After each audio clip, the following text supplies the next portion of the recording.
Como saber se eu sou realmente um salvo? Será que eu sou salvo? Será que realmente eu vou para o céu? Quem nunca se perguntou se era realmente um salvo, mesmo depois de batizado e fazer parte de uma igreja cristã? Muitos cristãos enfrentam ou ainda vão enfrentar essa dúvida sincera. Essas dúvidas aumentam à medida que tomamos consciência de nossa grande imperfeição e de como é difícil a luta diária contra o pecado. É fácil desanimar quando olhamos para nós mesmos e nossas falhas cotidianas. Será que Cristo escolheu alguém tão incapaz de segui-lo? Será que escolheu alguém tão frágil, moral e espiritualmente? Acalme seu coração, pois a vida com Cristo é assim mesmo. Quanto mais perto dele, mais notamos que somos terrivelmente maus e precisamos melhorar. Às vezes, aquela angústia chega ao nosso coração, porque parece que a meta é muito difícil de alcançar. É natural, a vida cristã é mais complicada do meio do que no início da jornada. É preciso relembrar constantemente que o fundamento maior da nossa esperança é a fé em Cristo. Ela é o grande fundamento da certeza da salvação. Sem a fé em Jesus, uma pessoa nunca estará salva. Quem crer em Cristo pode ter a segurança e a certeza de estar salvo, como lemos em João 3, 16 até o 18.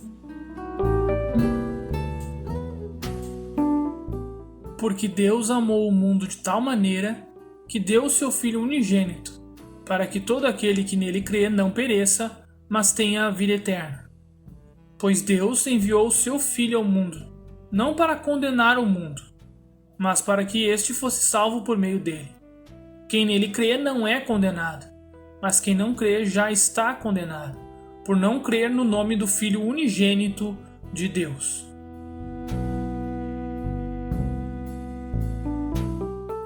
Não é saudável para o cristão ficar sempre se perguntando se está entre os salvos. Quando esta dúvida assaltar o seu coração, o primeiro passo é se perguntar: eu me considero uma pessoa nascida de novo? Eu creio em Jesus Cristo como Deus que morreu na cruz por meus pecados? Se a resposta é sim, não fique parado, dê o segundo passo. Pergunte ainda: eu odeio o pecado, eu combato, eu considero ele a maior tragédia da minha vida e lamento quando cai algum erro? Se a resposta é sim, então você pode se considerar um salvo. Porque o salvo não é perfeito, só Cristo foi perfeito, ninguém mais.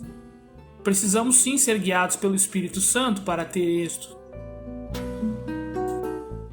A luta diária contra o pecado exige isso. Paulo fala em Romanos 8, 14 ao 16. Porque todos os que são guiados pelo Espírito de Deus são filhos de Deus. Pois vocês não receberam um espírito que os escravize para novamente temer, mas receberam um espírito que os adota como filhos, por meio do qual clamamos: Abba, Pai. O próprio Espírito testemunha ao nosso espírito que somos filhos de Deus. Extremos são perigosos. Se existe aqueles que, mesmo os salvos, ainda se questionam sobre sua salvação, há também o inverso, aqueles que não são salvos e nunca se questionam sobre sua salvação. Prestemos atenção. Sabemos que nem todo o que se diz cristão é realmente. Falar e ser são coisas distintas. Há os que se dizem cristãos, mas suas vidas exalam orgulho e falsa piedade. Geralmente são arrogantes e se consideram donos da verdade. Nunca erram. Nunca admitem suas falhas, não consideram os méritos dos outros, só os seus.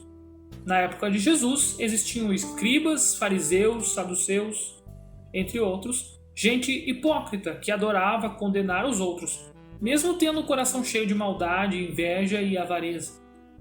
Será que eles entrariam no reino de Deus? O que Jesus diz? Jesus lhe revelou: com toda certeza vos afirmo que os publicanos e as prostitutas ingressarão antes de vós no reino de Deus. Marcos 21, 31. Mas não existem só falsos salvos entre os fariseus? há esse tipo de gente também entre os seguidores de Cristo. Jesus diz em Mateus 7, do 21 ao 23. Jesus diz em Mateus 7, do 21 ao 23. Nem todo aquele que me diz, Senhor, Senhor, entrará no reino dos céus, mas apenas aquele que faz a vontade de meu Pai que está nos céus.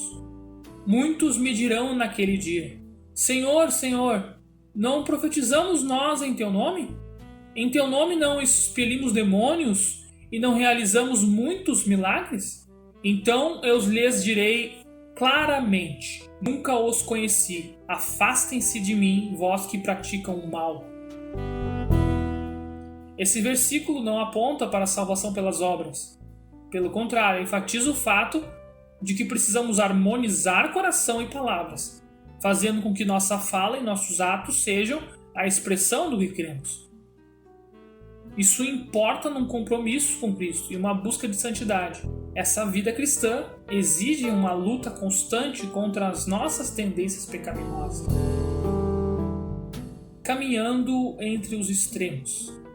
Nada de extremos, nada de ficar duvidando a todo instante se realmente foi salvo por Cristo. Confie na obra salvadora de Jesus. Nem também o outro extremo, uma petulância despreocupada de alguém que se acha salvo, mas nada faz para honrar aquele que o salvou. Na verdade, com o tempo, a fé do salvo vai amadurecer e dar frutos, através da maravilhosa e eficaz atuação do Espírito Santo em sua vida. Essa é a meta, e o verdadeiro salvo se empenhará por alcançá-la. Isso tornará sua salvação cada vez mais óbvia para ele e para todos os que o cercam, e o fará mais humilde e mais temente a Deus.